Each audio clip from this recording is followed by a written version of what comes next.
Democrats call to resign, not Schumer but.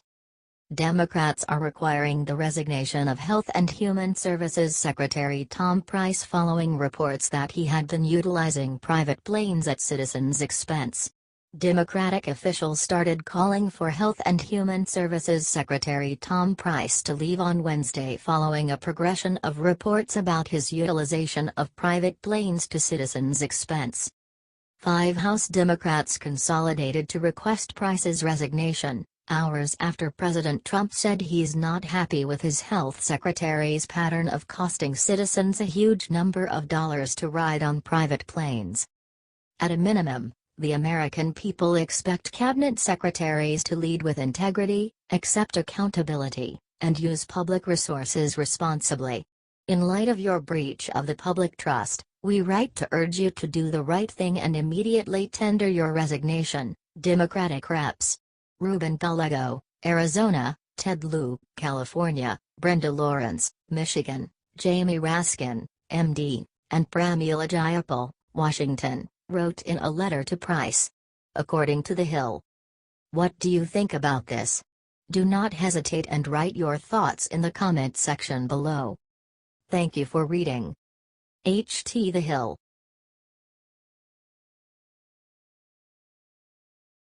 President Trump just leaked shocking video that proves John McCain betrayed America. He is ruined.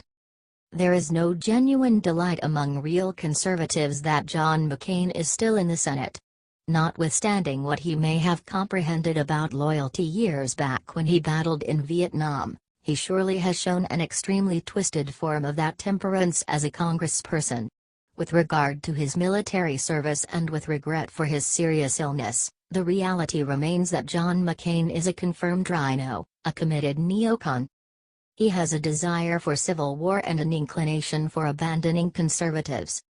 It is a proceeding with wellspring of disappointment that the Republicans of Arizona have demanded running him as the party possibility for Senate in many elections. A case of McCain trickery can be found in his refusal to back legislation to repeal and replace Obamacare, something he had more than once and obviously expressed to be one of his goals. Be that as it may, when allowed to follow up on his claimed standards, he torpedoed the legislation, consequently keeping a truly flawed bill the chance to be improved in a conference with the House. Or, on the other hand, perhaps this was only a horrendous articulation of his abhor for President Trump. In any occasion, his past speeches demonstrate his false reverence. Via Conservative Tribune. If McCain thought that his vote would be forgotten, or perhaps remembered as a profile in courage, well, it certainly doesn't look that way from here. And, as President Donald Trump reminded everyone, McCain's vote was a stab in the back to voters who relied on McCain's repeated promises to repeal Obamacare. In a video posted by the president to Twitter on Monday, McCain is seen saying he would repeal and replace President Barack Obama's signature legislation over and over again. McCain not to acknowledge we are currently in the computerized age where the web makes it conceivable to safeguard everything a political applicant at any point said or did. Old acts and talks will dependably cause issues down the road for them, and that is exactly what is currently occurring to Senator McCain. It is far-fetched that history will recollect Mr. McCain affectionately. He has enraged conservatives while not being very sufficiently liberal to satisfy the opposite side of the walkway. While delighting in his self-created maverick picture, he has remained something of a man without a genuine base, somebody who can't be depended on in the thick of the political fight. Furthermore, if that is the manner by which he will be recalled, that, it is lamentable, however, it fits. What do you think about this? Do not hesitate and write your thoughts in the comment section below. Thank you for reading. Conservative Tribune.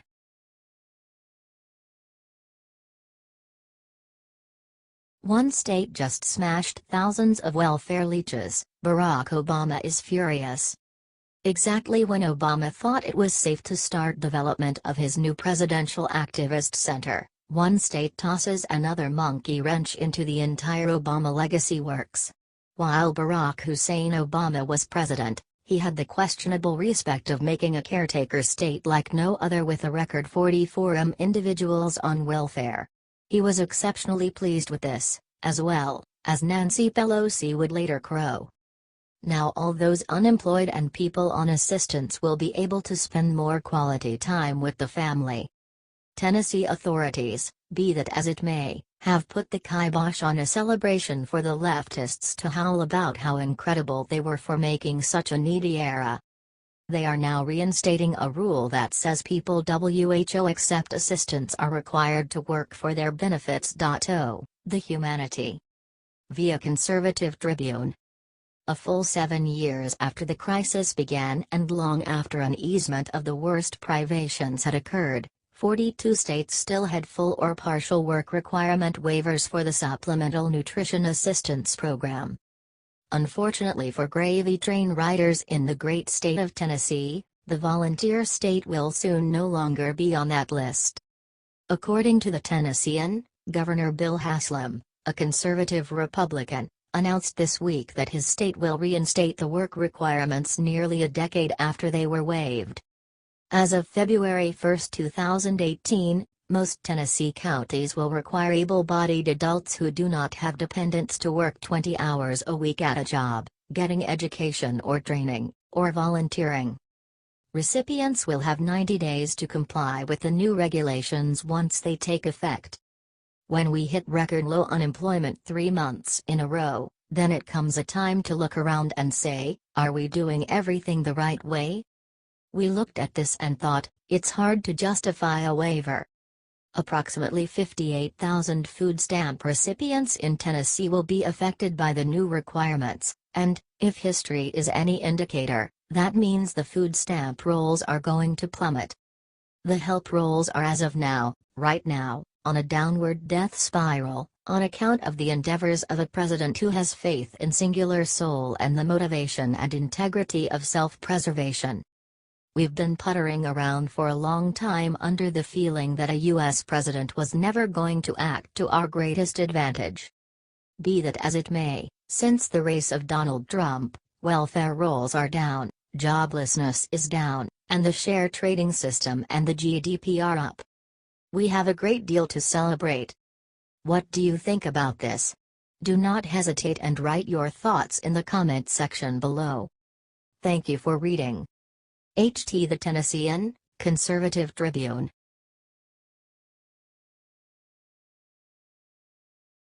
Kill shot. General Mattis just dropped sledgehammer on Anthem protesters, true patriots are applauding. While the fake news industrial complex seems, by all accounts, to be totally focused on these anti-American NFL protests, the Trump administration and the American individuals are calling this what it truly is, an anti-American leftist tirade where they're holding their breath until the point that we as a whole recognize that this nation is racist, out of line, ill-conceived and domineering. Yet, odds are that no measure of appeasement, like Muslim terrorists, will prevent these protesters from requesting all the more. The way that a considerable lot of these players are millionaires requesting that we trust that they're struggling is much more unbelievable. When they get what they need, they'll simply change the requests and have a fit about some other envisioned or composed transgression. General James Mad Dog Mattis has had pretty sufficiently much of this hogwash in the NFL, where their occupation to play war on the field reflects just in free terms the genuine war on the combat zone abroad. At the point when gotten some information about the debate as he loaded onto a plane, he replied with a concise and last explanation. And it's quite recently lovely. Via IJR. Owners and coaches joined the players by linking arms, sitting or kneeling, and some teams even stayed in the locker room during the singing of the Star-Spangled Banner. Many have weighed in on the topic, but there is one man that stands out. Right before boarding a plane to India on Sunday, Secretary of Defense James Mattis, who has served in the Marines for over 40 years and has gone on 3 tours of combat, greeted members of the media and held a question-and-answer session. One reporter asked, "Anything to say about the NFL, being someone who has served in the military?" Madison looked the reporter dead in the eye and responded, "I'm the Secretary of Defense. We defend the country." There is no further requirement for clarification on his part. The columnist was planning to get an individual from Trump's cabinet who couldn't help contradicting the president. Rather, he was replied with an extremely unmistakable military point of view. "This is the best nation on the face of the earth, and no measure of measly players of a child's amusement giving a tremendous middle finger to America will ever change that reality. Nor does it change the way that the military safeguards this nation so these spoiled brats can junk the nation for the sole motivation behind getting a little exposure from an America-loathing press." What do you think about this? Do not hesitate and write your thoughts in the comment section below. Thank you for reading. HTIJR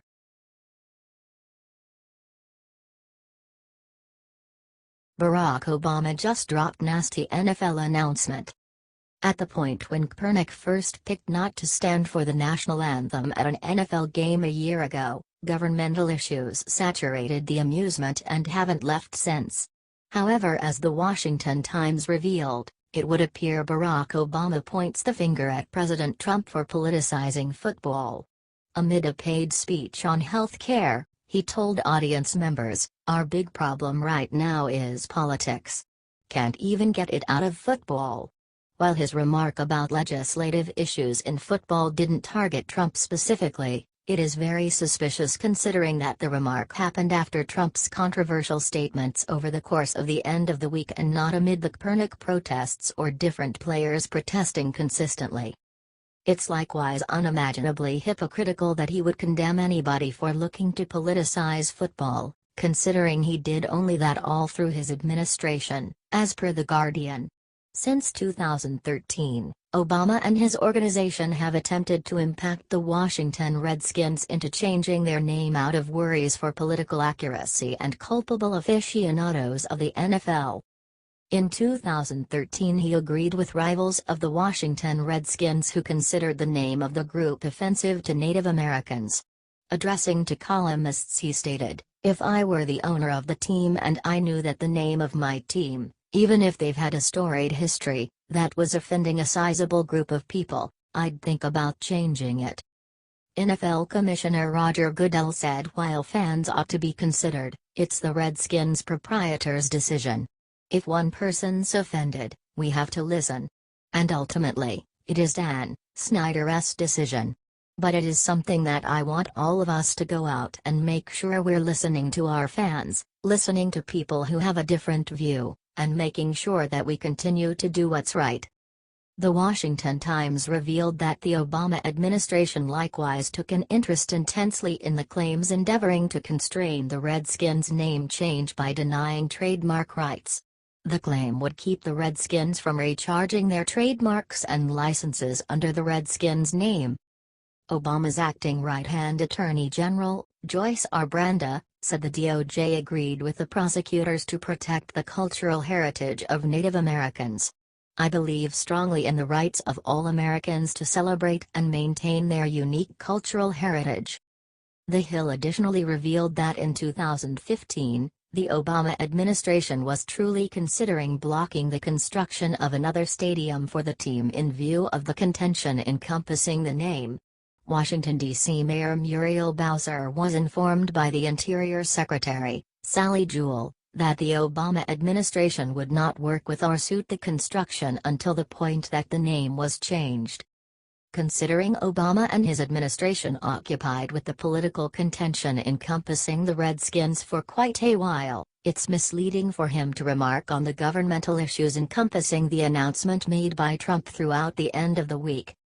Moreover, it's fascinating that Obama and different Democrats would push the Redskins to change their name since it annoyed fans, yet don't appear to mind that the present protests against the national anthem are affronting fans. While many could concur with Obama's announcement that it's awful that legislative issues have discovered its direction onto the field, he ought to likewise consider himself in charge of the quantity of years he and his organization pursued political war with the Washington Redskins. What do you think about this? Do not hesitate and write your thoughts in the comment section below. Thank you for reading. HTCNA.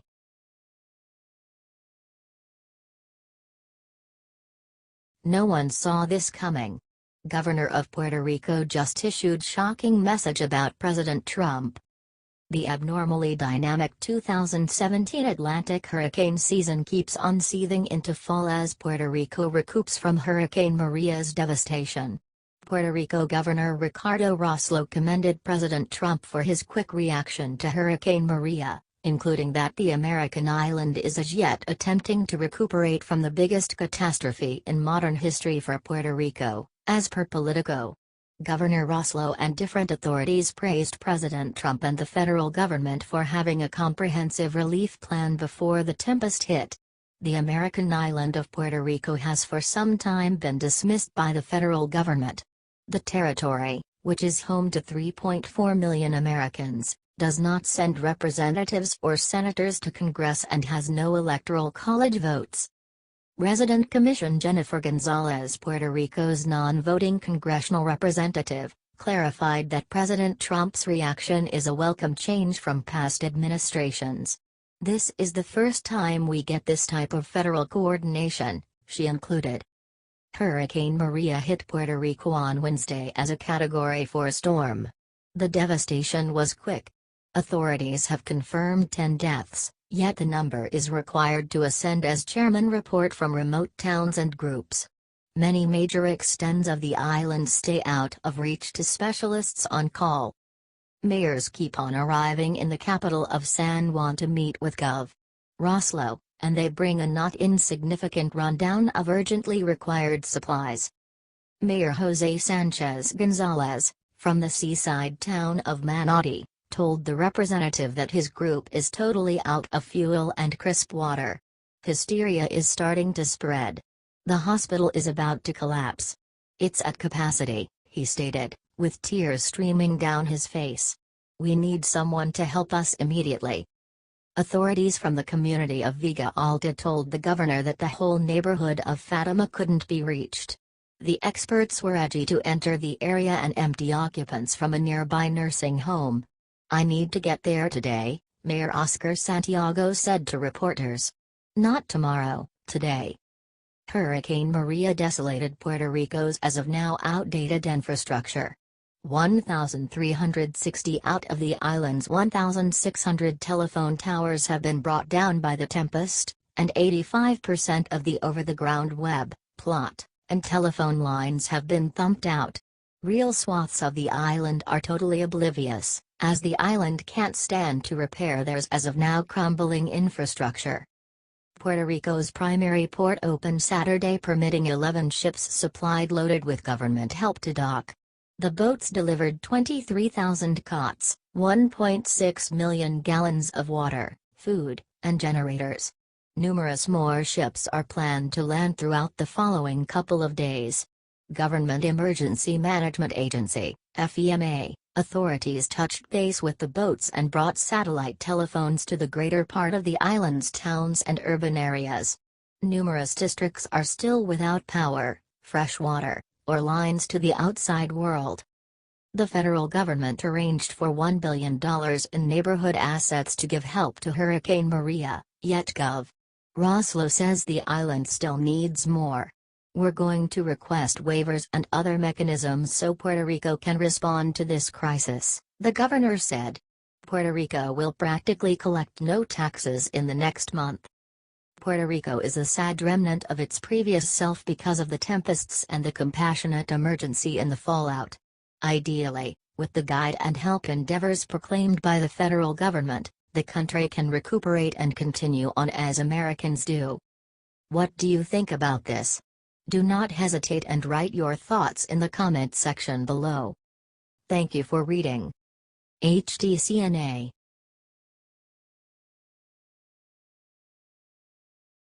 $300 million Obama scandal just erupts, what he did is awful. The most current Obama scandal isn't only an insult to our military, yet a misuse of profitable tax dollars and assets. As per Fox News, The Department of Defense has pledged to watch the security forces in Afghanistan after a current report revealed some startling data.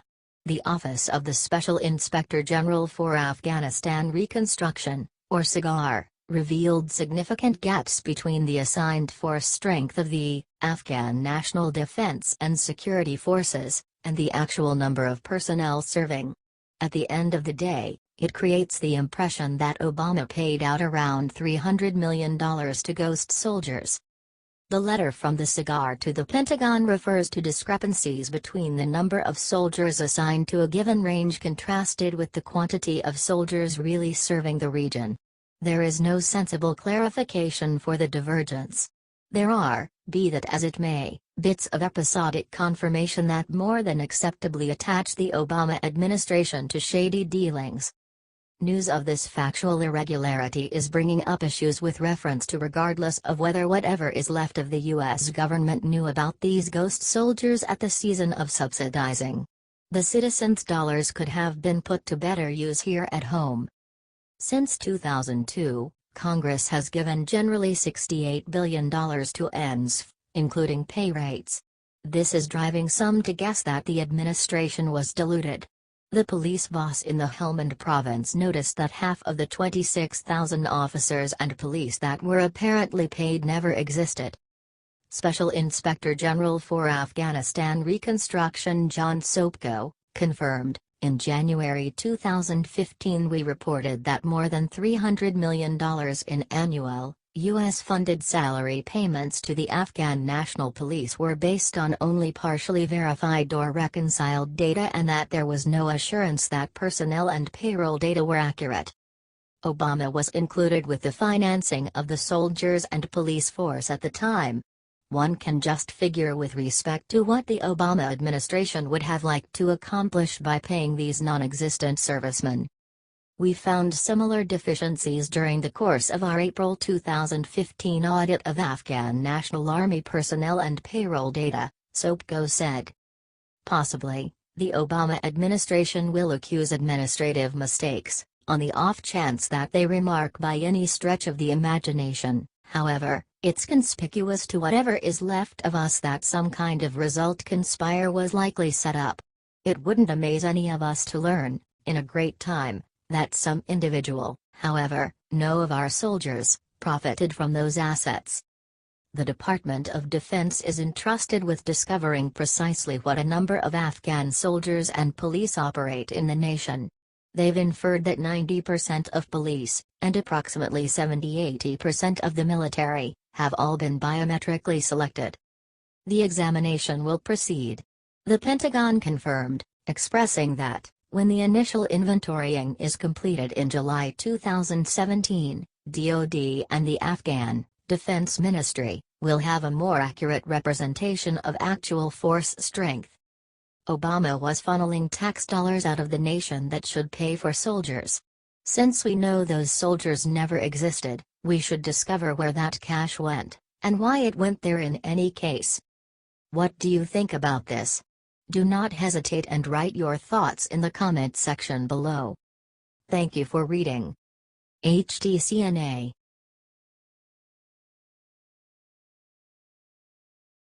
Jaw-dropping. Obama just slammed women voters, you'll be furious. Michelle Obama attacked ladies who voted in favor of Donald Trump. Former First Lady Michelle Obama leveled harsh criticism Wednesday at women who voted for President Trump, suggesting they voted against their own interests. According to Fox News, any woman who voted against Hillary Clinton voted against their own voice, Obama told the audience during a talk at a marketing conference in Boston, according to Boston.com. She went ahead to suggest female voters for Trump were quite recently running with the pack. It doesn't say much about Hillary, and everybody's trying to worry about what it means for Hillary and no, what does this mean for us as women? She asked, as reported by the Washington Times. That we look at those two candidates, as women, and many of us said, he's better for me. His voice is more true to me. To me that just says, you don't like your voice. You just like the thing you're told to like. What do you think about this? Do not hesitate and write your thoughts in the comment section below. Thank you for reading. HT Fox News.